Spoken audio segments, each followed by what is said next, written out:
Hello viewers, আশা করছি সকলেই ভালো আছেন। তো বন্ধুরা, আজকের এই ভিডিওটিতে আমি আপনাদের ব্রাজিলের যে নভেম্বরে ওয়ার্ল্ড কাপ কোয়ালিফায়ার ম্যাচগুলো রয়েছে সেই ম্যাচগুলোর সময়সূচি জানিয়ে দেব, অর্থাৎ ম্যাচগুলো কবে অনুষ্ঠিত হবে এবং বাংলাদেশ সময় অনুযায়ী কখন খেলাটি শুরু হবে, কোন টিভি চ্যানেলের মাধ্যমে লাইভ দেখতে পারবেন, বিস্তারিত আজকের এই ভিডিওটিতে জানিয়ে দেব।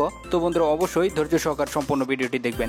একটাই রিকোয়েস্ট থাকবে বন্ধুরা, ভিডিওটি ন্যূনতম ভালো লেগে থাকলে অবশ্যই বন্ধুরা ভিডিওটিতে একটি লাইক দিয়ে খেলার সকল আপডেট সবার আগে পেতে চ্যানেলটি সাবস্ক্রাইব করে পাশে থাকা বেল আইকনটি বাজিয়ে দিবেন এবং কমেন্ট বক্সে জানিয়ে দিবেন এই ম্যাচগুলোতে কোন দল জিতবে। অবশ্যই বন্ধুরা কমেন্ট বক্সে জানিয়ে দিবেন। তো বন্ধুরা, তার আগে দেখে আসি ওয়ার্ল্ড কাপ কোয়ালিফায়ারের যে পয়েন্ট টেবিলটি রয়েছে সেই পয়েন্ট টেবিলে ব্রাজিলের অবস্থানটি। চলুন বন্ধুরা দেখে আসি।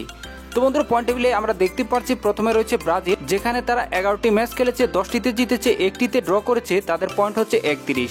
অপরদিকে দ্বিতীয় নম্বরে অবস্থান করছে আর্জেন্টিনা, যেখানে তারা 11টি ম্যাচ খেলেছে, 7টিতে জয়লাভ করেছে, 4টিতে ড্র করেছে, তাদের পয়েন্ট হচ্ছে 25। 3 নম্বর স্থানে অবস্থান করছে ইকুয়েডর, এরপর অবস্থান করছে কলম্বিয়া, এরপর অবস্থান করছে উরুগুয়ে, 6 নম্বরে চিলি, 7 নম্বরে বলিভিয়া, 8 নম্বরে প্যারাগুয়ে এবং 9 নম্বরে পেরু। সবার শেষে অবস্থান করছে ভেনেজুয়েলা। নভেম্বরে ব্রাজিল 2টি ম্যাচ খেলবে। 2টি ম্যাচের প্রথম ম্যাচে মুখোমুখি হবে ব্রাজিল বনাম কলম্বিয়া। ম্যাচটি অনুষ্ঠিত হবে 12 নভেম্বর 2021। ম্যাচটি শুরু হবে বাংলাদেশ সময় অনুযায়ী সকাল 6টা 30 মিনিটে।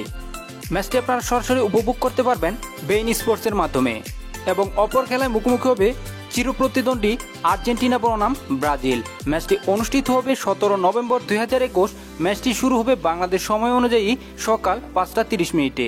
বন্ধুরা, ম্যাচটি আপনারা সরাসরি দেখতে পারবেন বেইন স্পোর্টসের পর্দায়। তো বন্ধুরা, মূলত এই ছিল ব্রাজিলের নভেম্বরে অর্থাৎ 2021 সালের ম্যাচগুলোর সময়সূচি।